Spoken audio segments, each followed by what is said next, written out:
The massive crystalline chamber of the Galactic Council hummed with tension as representatives from 47 different species debated humanity's fate. Ambassador Elena Vasquez stood alone at the center of the circular hall, her small human frame dwarfed by the towering alien delegates that surrounded her on all sides. "The humans are a young species," declared Zephyrian Prime Counselor Vex Thalen, his forearms gesturing dismissively. "They have barely achieved faster-than-light travel. Their planet is a death world of constant warfare, natural disasters, and predators. Yet they flee from conflict when it truly matters."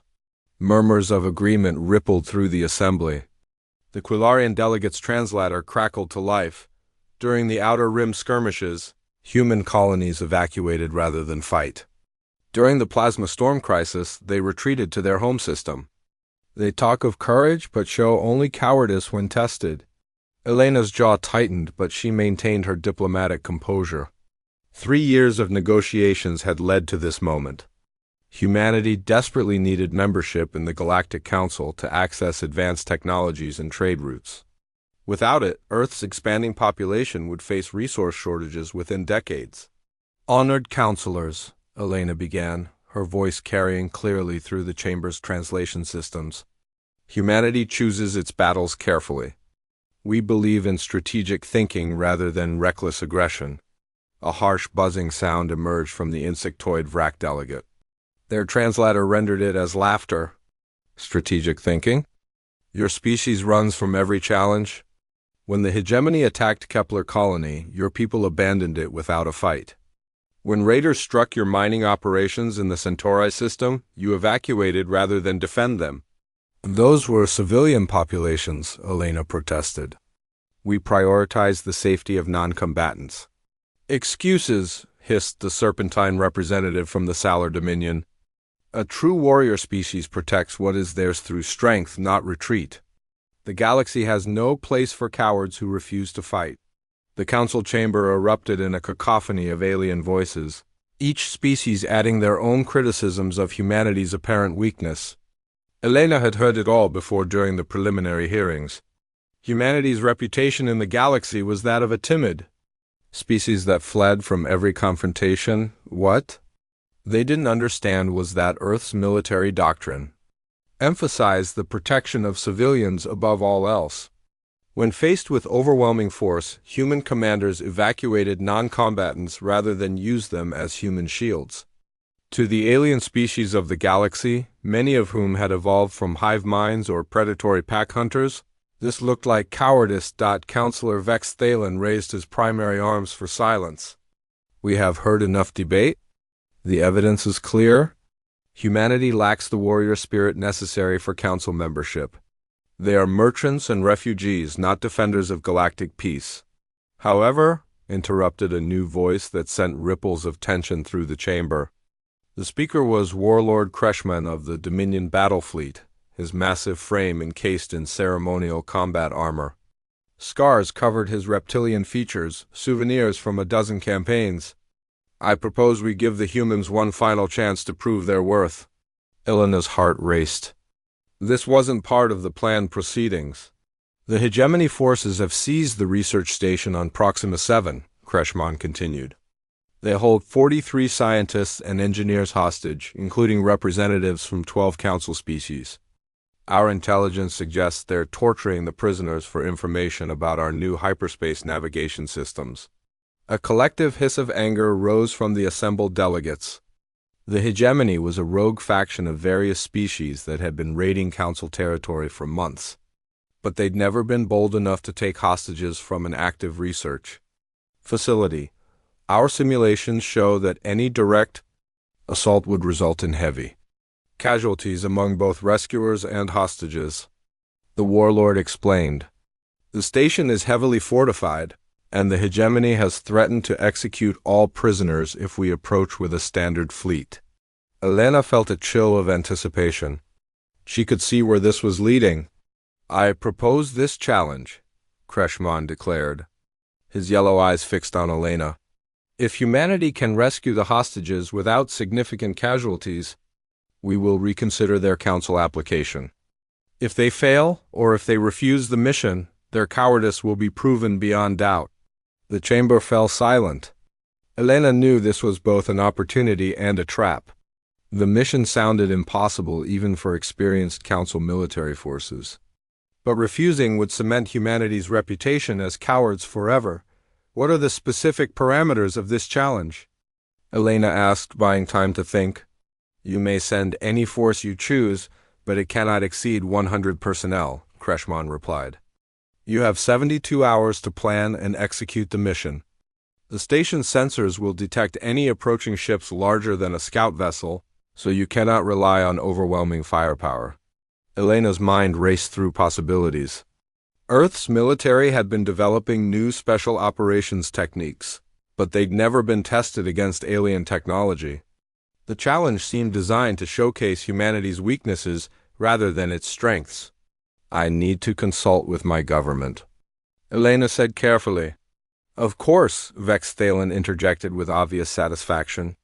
Take all the time you need to decline gracefully. 6 hours later, Elena stood in the secure communication chamber of the human embassy ship. The holographic images of President Martinez and General Thompson flickered before her as they discussed the impossible mission. The entire council session was a setup, Elena reported. They never intended to approve our membership. This challenge is just their way of publicly humiliating us before the final rejection. President Martinez rubbed her temples. What are our options? Officially? We politely decline and accept that council membership is off the table for the foreseeable future, Elena replied. Unofficially, we have 72 hours to pull off what their best military minds consider impossible. General Thompson leaned forward. What's the tactical situation at Proxima 7? Elena activated the station schematics. Research facility built into a large asteroid. Single docking bay with heavy defensive turrets. The hegemony has approximately 200 troops inside, with patrol ships covering all approach vectors. Any ship larger than a scout vessel gets detected and fired upon immediately. Hostage location? Unknown. The station has 17 levels and over 300 rooms. Intelligence suggests the prisoners are being held in the lower security sections, but the hegemony could move them anywhere. General Thompson studied the display with professional interest. What about environmental factors? Standard Council atmospheric mix, gravity about 80% Earth normal. The asteroid's rotation creates some sensor blind spots, but they're brief and random. This is insane, President Martinez muttered. They're asking us to conduct a hostage rescue mission against fortified positions with unknown enemy strength and no heavy weapons support. It gets worse, Elena added. Any casualties among the hostages will be seen as proof of human incompetence. We need to extract 43 people from a heavily defended position without losing a single one. The three officials stared at the tactical display in silence. Finally, General Thompson spoke up. There might be a way, he said slowly. It's completely insane, but it might work. I'm listening, President Martinez replied. We send our best people.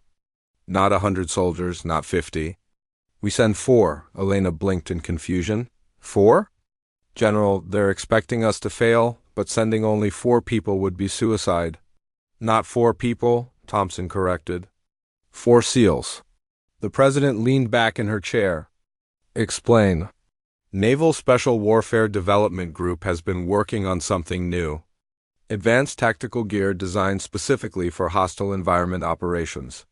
We've been testing it for situations exactly like this, where conventional forces would be detected or overwhelmed. Thompson activated his own tactical display.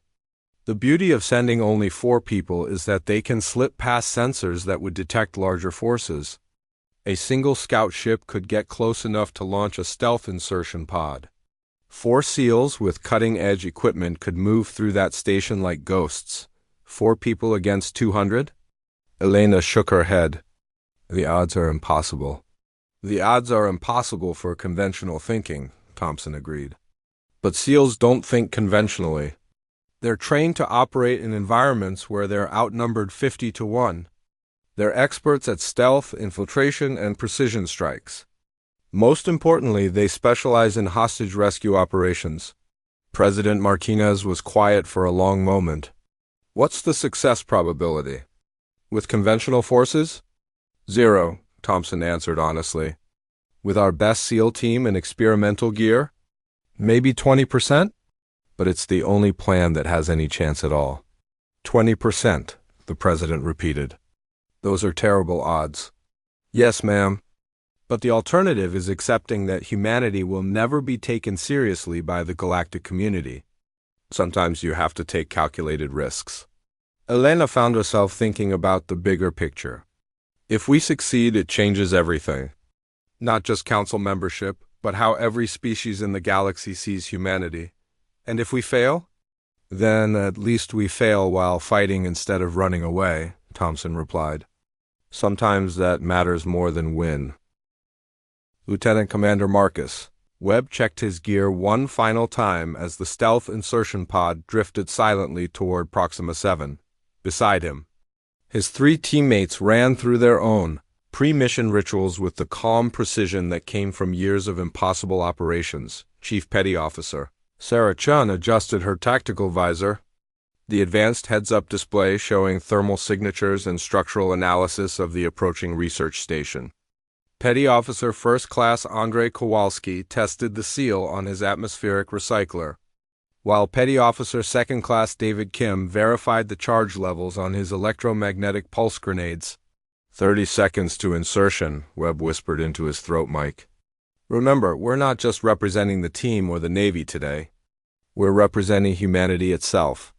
The 4 SEALs wore experimental gear that had never been field-tested in combat. Their tactical suits were designed for zero-atmosphere operations but could adapt to any breathable environment. Built-in muscle amplifiers increased their strength and speed while dampeners reduced their acoustic signatures to almost nothing.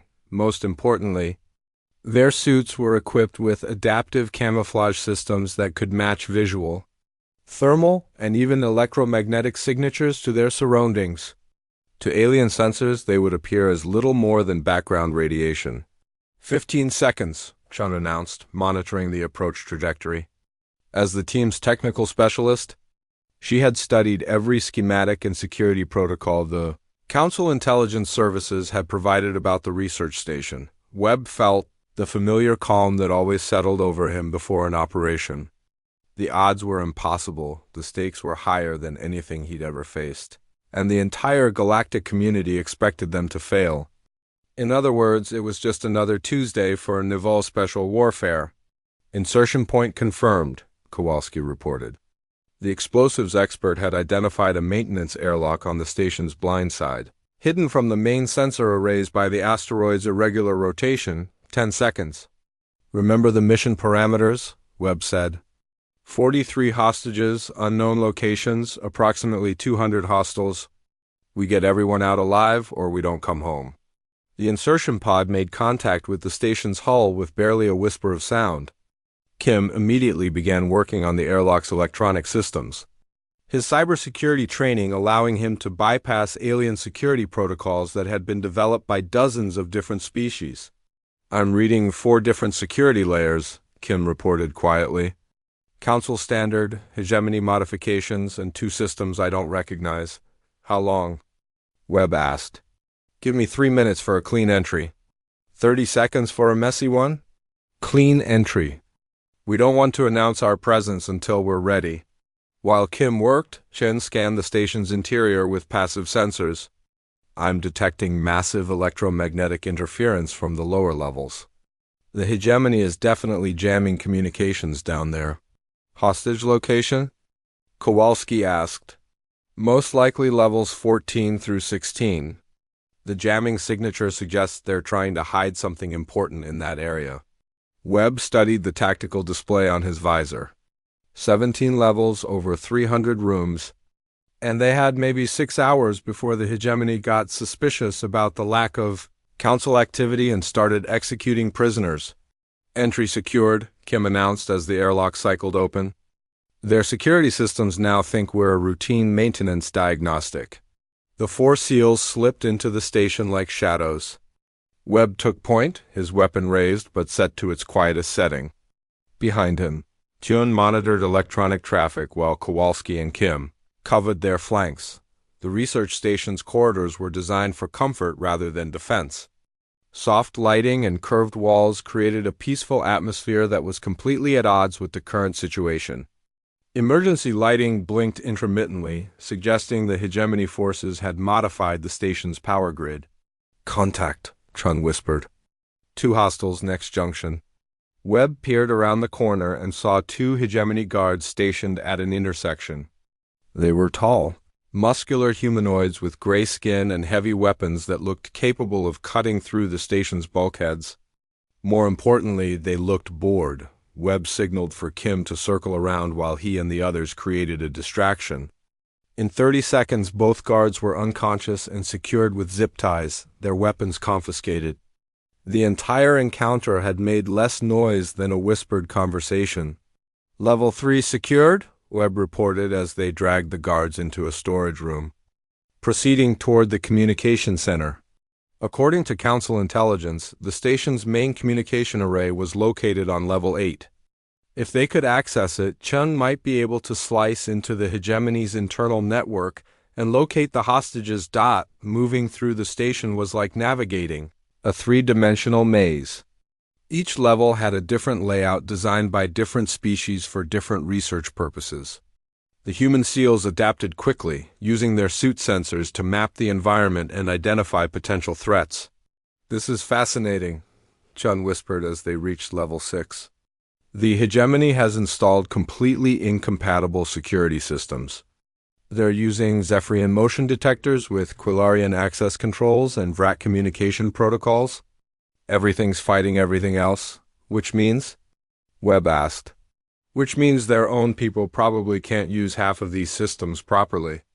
We can exploit the incompatibilities to move around without triggering alerts."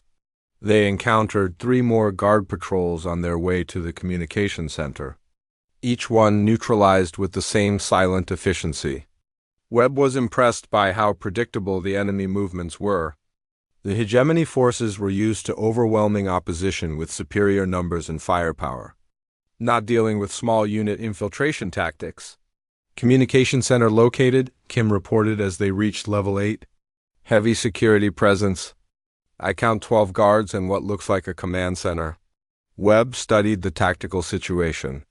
The communication center was in a large open area with multiple entry points but limited cover. A direct assault would be noisy and dangerous, potentially alerting the entire station. "Chun, can you access their network from here?" "Negative. I need direct physical access to the core systems inside that room." "Kowalski, what do you think about creating a distraction?" The explosives expert smiled behind his visor.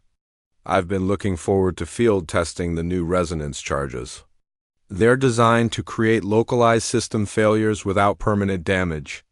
"Do it." Kowalski spent 10 minutes placing charges in what appeared to be random locations throughout level 8. When he triggered them, the effect was spectacular. Lights flickered, artificial gravity fluctuated, and several non-critical systems started emitting loud warning alarms. The hegemony guards immediately scattered to investigate the various malfunctions, leaving only 2 soldiers to watch the communication center. Webb and Kim eliminated them quickly while Chen and Kowalski secured the entry points. "I'm in," Chun announced as she connected her gear to the alien computer systems. "This is incredible. Their network architecture is completely different from anything in our databases." She worked quickly, her fingers dancing across holographic interfaces as she navigated alien data structures. "Found something. The hegemony isn't just holding hostages for information. They're planning to sell them to someone called the Dark Fleet in exchange for military support. Location of the hostages?" Webb pressed. "Level 15, Section C through F, but there's a problem. The hegemony has installed some kind of automated defense system around the detention area. Motion sensors, energy weapons, and—" Chun paused, her face going pale behind her visor. "And what?" "Nerve gas dispensers. If they detect an unauthorized rescue attempt, they'll flood the entire detention level with lethal toxins. Webb felt his jaw clench. The situation had just gone from difficult to nearly impossible. Can you disable the defense system from here? Not remotely. The controls are hardwired to a central processor on level 15. Someone would have to physically access it while under fire from automated weapons. Kowalski chuckled grimly. Well, this wouldn't be a proper SEAL mission if it wasn't completely insane. New plan, Webb announced. Cheon continues gathering intelligence. Kowalski and Kim prepare charges to take out the defense system. I'm going down to 15 to locate the hostages and identify the control processor. Negative, sir, Kim protested. That's a suicide mission. Those automated weapons are designed to kill anything that moves, which is exactly why I'm going alone. One person can move more quietly than four. Besides, somebody needs to make sure those council representatives understand that humans don't abandon people in need. Before anyone could argue further, Webb had vanished into the station's ventilation system. His suit's adaptive camouflage rendered him nearly invisible as he crawled through the narrow maintenance tunnels toward level 15. The ventilation route took him past several areas where he could hear hegemony forces discussing their plans in various alien languages. His suit's translator provided a running commentary that made his blood boil. The humans will send their largest available force, one guard was saying. Probably a full battalion with heavy weapons. When they arrive, we execute the first 10 prisoners and demand they withdraw. What if they actually attack? Asked another voice. Age. The Galactic Council chamber buzzed with unprecedented excitement as the rescued hostages gave their testimonies. Ambassador Elena Vasquez watched from her designated position, noting how the alien delegates leaned forward with fascination as each witness described the impossible rescue operation. Dr. Zeta-9, a prominent Quillarian researcher, stood at the center of the chamber, her translation device crackling with emotion. Honored counselors, I have spent 3 decades studying military tactics across 47 species. What the humans accomplished defies every principle of conventional warfare. Murmurs rippled through the assembly as she continued. 4 individuals infiltrated a heavily fortified station, neutralized over 60 enemy combatants, disabled sophisticated defense systems, and evacuated 43 hostages without a single casualty. The precision was unprecedented. Warlord Kreshman shifted uncomfortably in his ceremonial armor. When he had proposed the challenge, he had expected either a human refusal or a spectacular failure that would permanently discredit Earth's military capabilities. Instead, he was witnessing testimony that challenged everything he thought he knew about warfare. Describe their tactics, requested Prime Counselor Vex Thalen. His forearm spread in a gesture of genuine curiosity. Dr. Zeta-9 activated a holographic display showing the research station's layout. They used what they called small unit infiltration tactics. Instead of overwhelming force, they relied on stealth, precision, and psychological warfare. They turned the station's own security systems against the hegemony forces. A VRAC delegate buzzed with skepticism. Impossible. Our intelligence reports confirmed over 200 hegemony troops on that station. 4 beings cannot defeat such numbers. That's exactly what we thought, interrupted Commander Thesis, a rescued Salar military officer. But humans don't think like us? Where we see overwhelming odds, they see tactical opportunities? Commander Thesis slithered forward, his serpentine form coiling with agitation. I watched them work, counselors. They didn't fight like any species I've studied. They fought like apex predators who had been starving for weeks and suddenly found prey. Elena noticed how the chamber's atmosphere was shifting. The condescending dismissal that had characterized earlier sessions was being replaced by something else. Fascination mixed with a growing sense of unease. Explain this predator analogy, Vex Thalen demanded. Their leader, the one called Webb, moved through hostile territory as if he owned it, Thesis continued. When I asked him how 4 humans could defeat so many enemies, he said something that still haunts me. The chamber fell silent. He said they weren't outnumbered. He said the hegemony forces were trapped in a confined space with Earth's most dangerous predators. A collective intake of breath swept through the assembly. Several delegates began rapid conversations in their native languages, their translators creating a cacophony of excited chatter. Dr. Yoral Kinash, the Zephyrian xenobiologist, stood up abruptly. This confirms the theories we've been developing about Death World species. Earth isn't just dangerous because of its environmental hazards. It's dangerous because it produces organisms optimized for survival in hostile conditions. Elena felt a chill of anticipation. The galaxy's understanding of humanity was about to undergo a fundamental shift. Elaborate. Vex Thalen commanded. Earth is classified as a Class 12 death world, Dr. Yoral Kinash explained. Constant natural disasters, extreme weather variations. Predators evolve for maximum lethality and environmental toxins that would kill most galactic species. We assumed this made humans weak and fearful. He activated his own display, showing comparative biological data. We were wrong. Catastrophically wrong. Death World conditions don't create cowards. They create the most efficient survival machines in the known galaxy. The implications hit the chamber like a shock wave. Elena watched as delegates who had dismissed humanity hours earlier began reassessing everything they thought they knew. Consider the evidence, Dr. Yoral Kinash continued, his scientific excitement overriding diplomatic protocol. Humans can survive in atmospheric conditions that would kill most of us. They can endure gravitational variations that would crush our bones. Their pain tolerance is off our measurement scales. And their tactical thinking, added Dr. Zayton-9, operates on principles we never considered. They don't just adapt to hostile environments, they dominate them. Counselor Vex Thalen turned his attention to Elena for the first time since the session began. Ambassador Vasquez, these testimonies suggest that humanity has been misrepresenting its capabilities. Elena stood slowly, choosing her words carefully. Honored Counselor, humanity has never misrepresented anything. We simply operate according to different principles than most galactic species. Explain. When our colonies were threatened, we evacuated civilians not because we couldn't fight, but because we prioritized protecting the innocent over demonstrating strength. When our mining operations were attacked, we withdrew because we value life over resources. She gestured toward the rescued hostages. But when we're asked to rescue people in danger, when there are lives at stake that can only be saved through direct action, we send our finest warriors.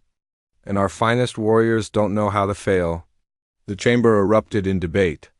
Some delegates argued that humanity had deliberately concealed its military capabilities as part of some elaborate deception. Others insisted that the rescue operation was an anomaly that didn't represent broader human capabilities. Warlord Kreshman finally stood, his massive frame commanding attention. I have a question for the human ambassador. If these 4 warriors are representative of your species' capabilities, why have you not used such forces in previous conflicts? Elena smiled, the expression carrying implications that sent ripples of unease through the assembly. Because those weren't our conflicts, Warlord. We had no obligation to reveal our capabilities when defending alien territories or alien interests. And now? Now 43 individuals from 12 Council species are alive because humanity chose to act. We've proven that we can be valuable allies when the stakes matter. Dr. Yoral Kinash was practically vibrating with scientific enthusiasm. The biological implications are staggering. If these 4 individuals represent baseline human military capabilities, then humanity's total warrior potential? He trailed off, his calculations apparently yielding results that disturbed him. How many more like them do you have? Kreshman asked bluntly. Elena's answer sent the chamber into stunned silence. Approximately 12,000 Naval Special Warfare personnel, another 25,000 Army Special Forces operators, 40,000 Marine Force reconnaissance specialists, and about 60,000 other special operations personnel across various branches of our military. The mathematical implications hit the delegates like a physical blow. They had been discussing 4 humans as if they represented some kind of unprecedented capability. The reality was that Earth had over 130,000 warriors of similar caliber. "This changes everything," whispered the Quillarian representative. "Indeed it does," agreed Vexthalen. "We have been evaluating humanity based on incomplete information." Elena seized the opportunity. "Honored counselors, humanity seeks membership in this council not because we need your protection, but because we believe in the principles you represent. We want to contribute to galactic peace and prosperity." "And if your membership is denied?" asked the Salar delegate. Elena's expression hardened slightly. "Then we return to Earth and continue developing our own technologies and trade networks."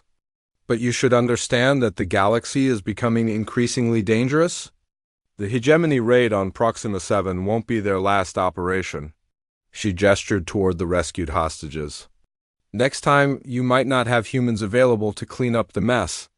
The threat was subtle but unmistakable.